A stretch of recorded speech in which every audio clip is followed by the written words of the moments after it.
Türkmenistan At Bayramı'yla devam edelim Türkistan gündemine.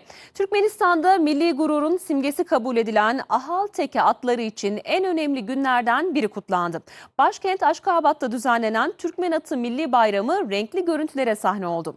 Yarışmalar ve gösterilerin yer aldığı kutlamada gözler bir kez daha dünyaca ünlü Ahal Teke atlarındaydı.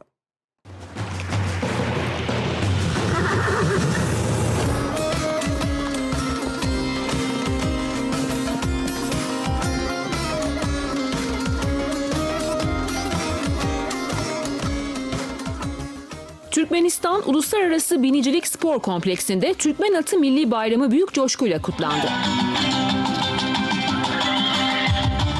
Hafta boyu süren etkinliklerde spor, gelenek ve kültür bir araya geldi. Kutlamalar kapsamında önceki günlerde jokeyli yarışmalar ve atlama müsabakaları düzenlendi.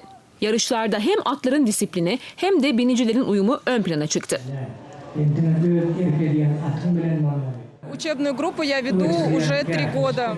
3 yıldır gençleri eğitiyorum ve onları binicilik sporuna hazırlıyorum. Kendimse 20 yıldır aktif olarak engel atlama branşı ile ilgileniyorum.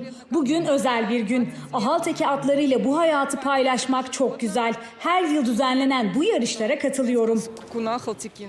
Bayramın en çok merak edilen bölümü ise Ahal Teke atları güzellik yarışması finali oldu. Kutlamalara Devlet Başkanı Serdar Berdimuhamedov da katıldı. Türkmen lidere ülkenin farklı bölgelerinden getirilen 9 Ahal Teke atı hediye edildi. Hafta başından bu yana süren elemelerin ardından finale kalan en seçkin atlar son kez jüri karşısına çıktı. At güzellik yarışmasını izliyoruz. İlk aşamada 40 at arasından 20'sini, ardından 10'unu seçiyoruz. Seçerken birincisi atın soyu ve atalarına bakılıyor. İkincisi duruşu, yürüyüşü, rengi ve genel uyumu değerlendiriliyor. Üçüncüsü ise atın süslenmiş hali, yani takılarıyla birlikte sahneye çıkması. Böylece atlar ayrı bir güzelliğe kavuşuyor. Jüri değerlendirmesinin ardından birincilik ödülünü Han Kerven isimli Ahal Teke atı kazandı. Atın sahibi Murat Geldi Mamedov'a Türkmen lider tarafından otomobil hediye edildi. Han Kerven adlı atımla birinci oldum. Çok mutluyum. 8 yaşındaki Han Kerven bu yarışlara büyük emekle hazırlandı. Devlet Başkanımıza teşekkür ederim.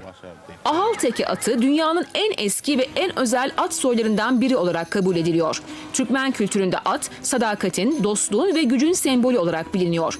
UNESCO tarafından da tanınan bu miras Türkmenistan'da büyük özenle korunuyor.